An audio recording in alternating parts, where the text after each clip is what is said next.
हे अम्बे दुर्गा, जो हमारी वीडियो देख रहे हैं उनके घर में सदैव अपना स्थान बनाए रखना, उनकी खाली छोली खुशियों से भर देना। जय माता दी जरूर लिखे दोस्तों। शारदीय नवरात्रों में अगर व्रत में खाली ये एक चीज, तो समझो भैया आपका व्रत टूटने से कोई नहीं रोक सकता। मां दुर्गा, मां वैष्णो क्रोधित हो जाती है। नवरात्रि के व्रत में भूल कर भी इस फल का जूस तो कभी मत पीना। और 3 ऐसी सब्जियां हैं जो व्रत में तो कभी नहीं खाना चाहिए। आइए जाने क्या खाएं, क्या ना खाएं। 2025 में कब है नवरात्रि? आइए मां का जयकारा लगाते हुए शुरू करते हैं। जय माता दी। दोस्तों, नवरात्रि का विशेष पर्व 9 दिन का होता है। यानी नवरात्रि आपको बता दें, नवरात्रि के पूरे 9 दिन सपनों की दुनिया की तरह होते हैं। गंगा सागर से भी पवित्र होते हैं। गंगा सागर की हर एक बूंद की तरह पवित्र माने जाते हैं। ये शुभ 9 दिन भक्तों के जीवन में विशेष फल की सौगात लेकर आते हैं। आपको बता दें, 2025 में इस साल सोमवार से नवरात्र शुरू हो रहे हैं। इसी वजह से माता की सवारी हाथी है, जो सुख, समृद्धि और शांति का प्रतीक माना जाता है। कहा जाता है कि इससे खुशहाली, सुख, समृद्धि आती है। मां दुर्गा का हाथी पर आना अच्छी बारिश, भरपूर फसल और किसानों की समृद्धि का संकेत दे रहा है। भक्ति का आनंद, भरपूर लाभ भक्त जनों को मिलता है। दोस्तों, इस बार नवरात्रि पूरे 10 दिनों तक मनाई जाएगी। ना एक भी दिन कम ना ज्यादा, पूरे के पूरे 10 दिनों तक मनाए जाएंगे। मां वैष्णो रानी की विशेष रूप से पूजा आराधना की जाएगी। शारदीय नवरात्रि का महापर्व इस बार 2025 में 22 सितंबर दिन सोमवार से शुरू होकर 1 अक्टूबर बुधवार के दिन समाप्त होंगे। शारदीय नवरात्रि की सप्तमी 29 सितंबर सोमवार को है। नवरात्रि की सप्तमी तिथि को मां दुर्गा के 7वें स्वरूप मां कालरात्रि का पूजन किया जाता है। शारदीय नवरात्रि की अष्टमी 30 सितंबर मंगलवार को है। इसे दुर्गा अष्टमी या महाअष्टमी भी कहा जाता है। नवरात्रि की अष्टमी तिथि को मां महागौरी की पूजा की जाती है। शारदीय नवरात्रि की नवमी को महानवमी कहा जाता है। इस बार महानवमी 1 अक्टूबर बुधवार को है।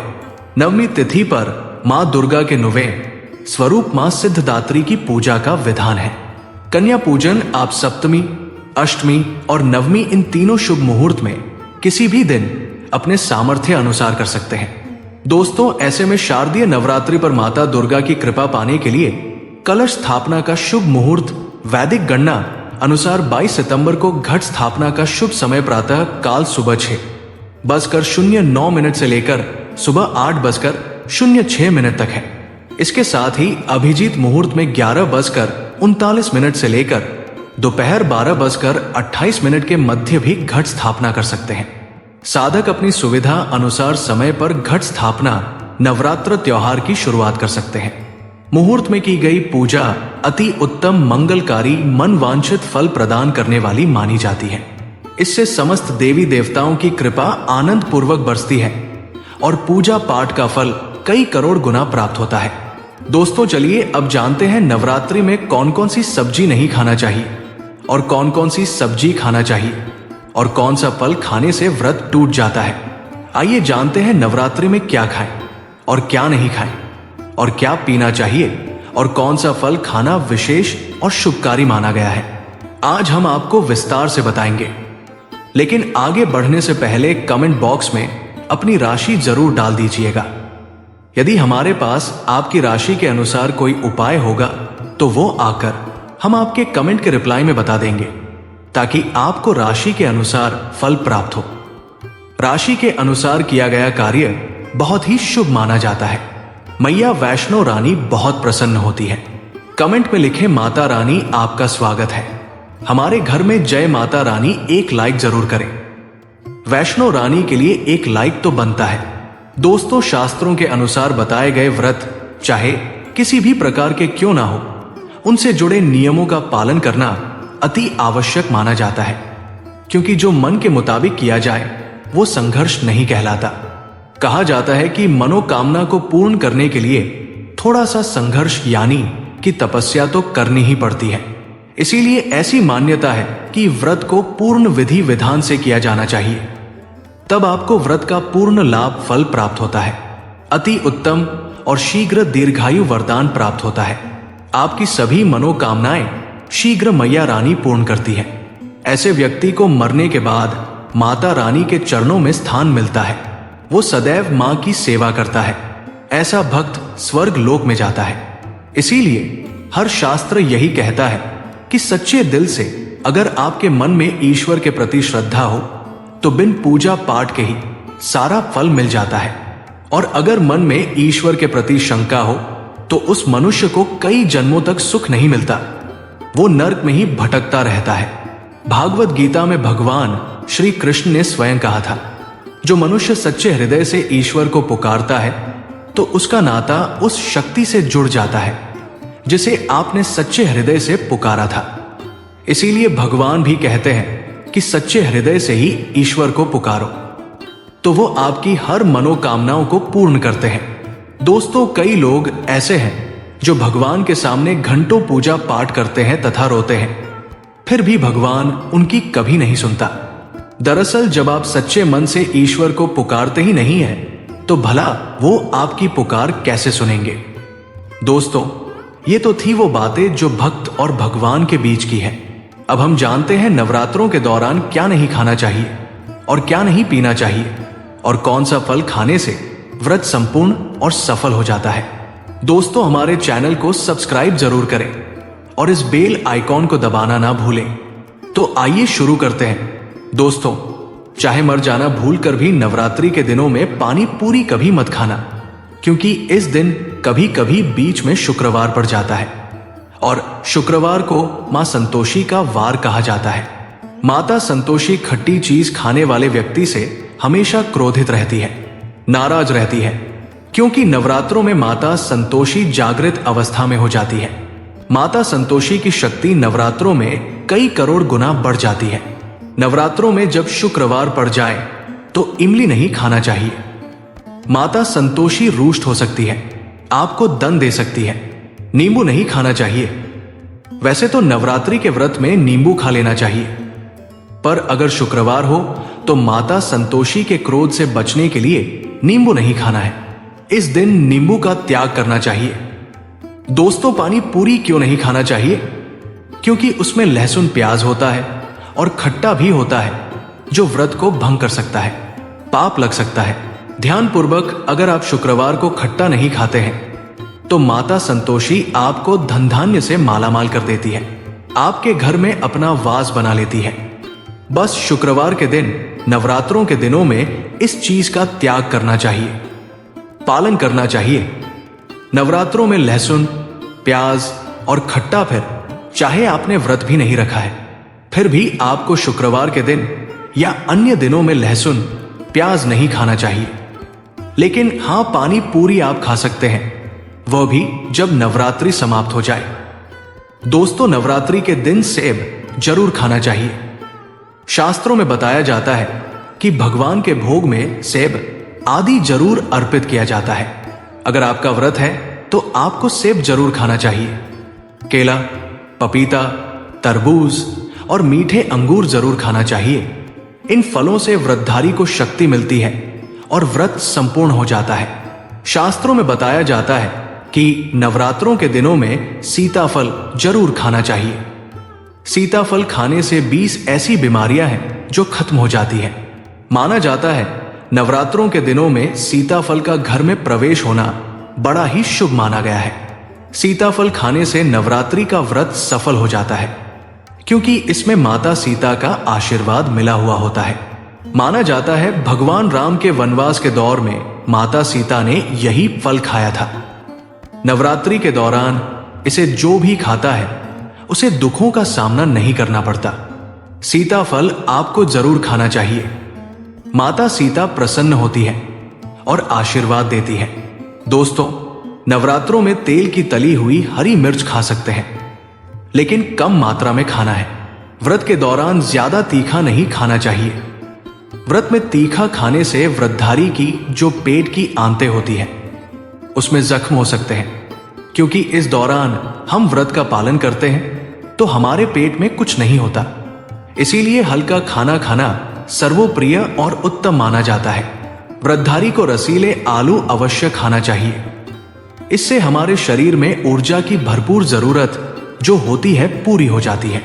आप आलू का पानी पी सकते हैं। रसीले आलू जरूर खाना चाहिए।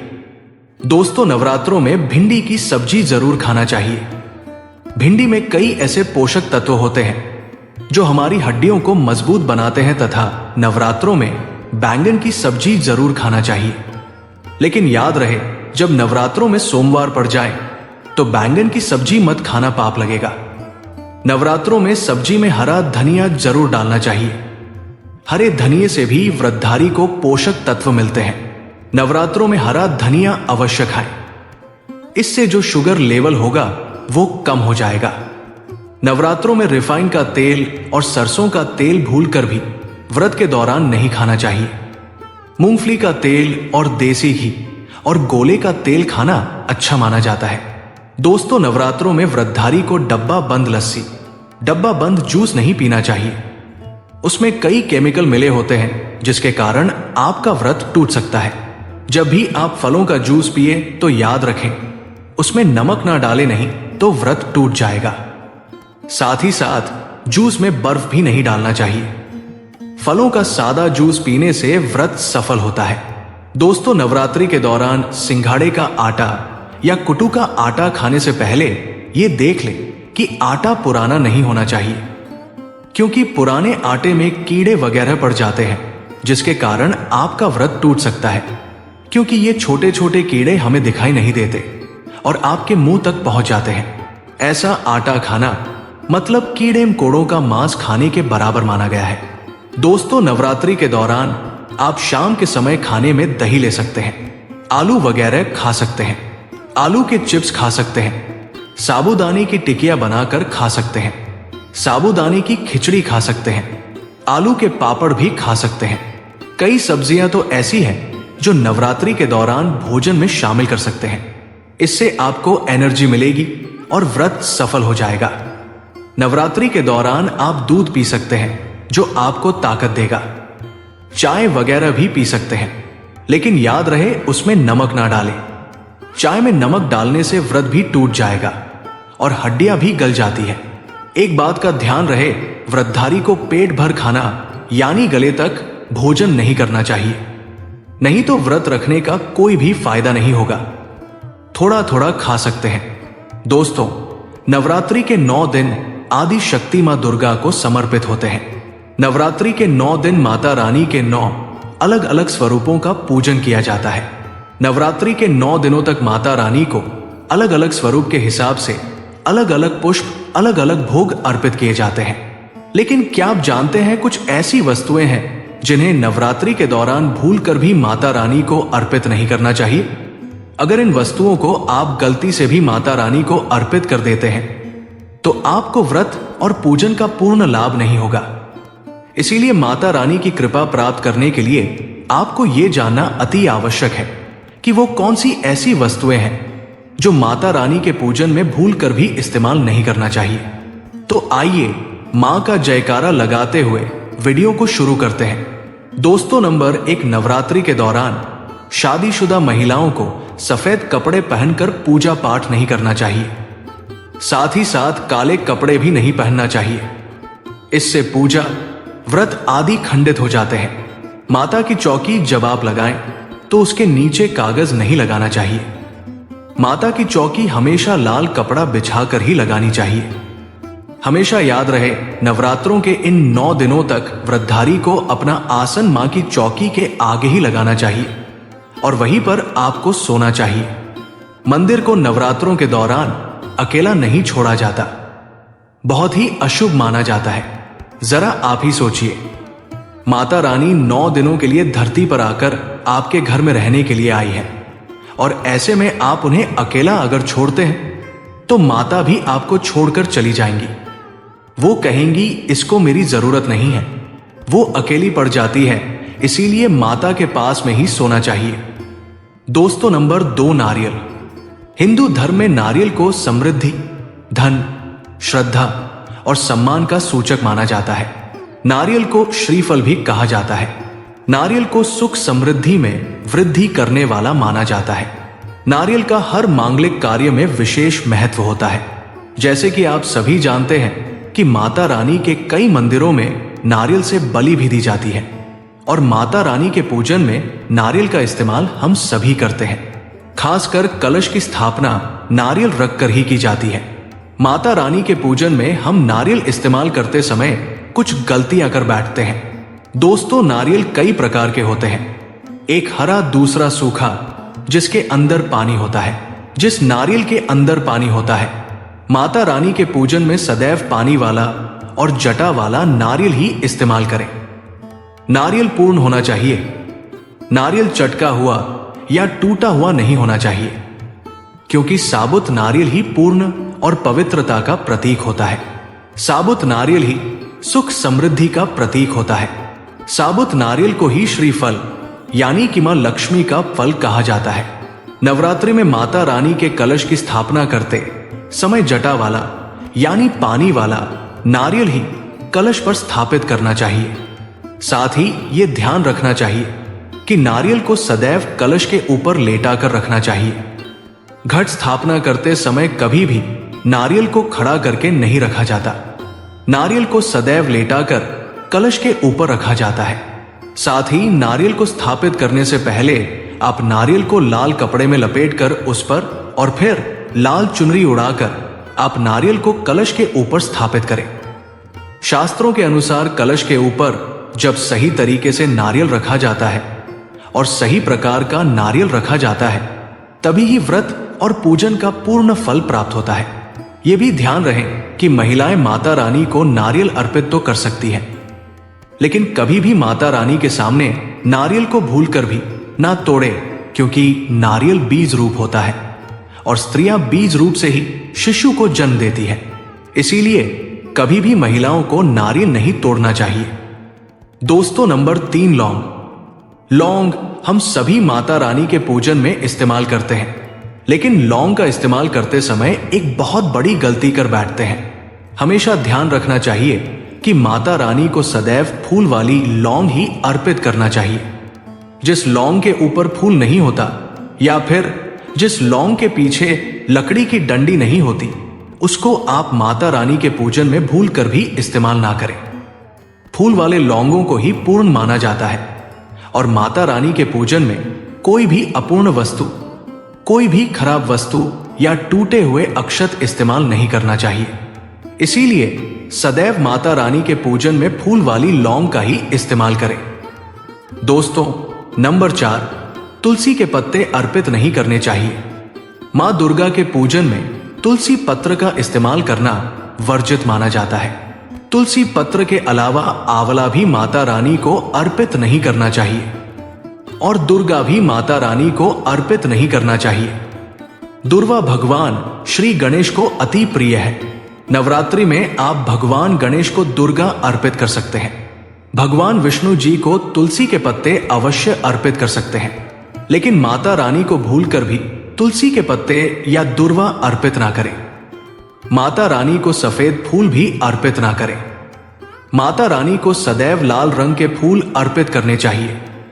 लाल रंग के फूल माता रानी को अति प्रिय है। खासकर माता को गुड़हल और कमल के फूल अति प्रिय है।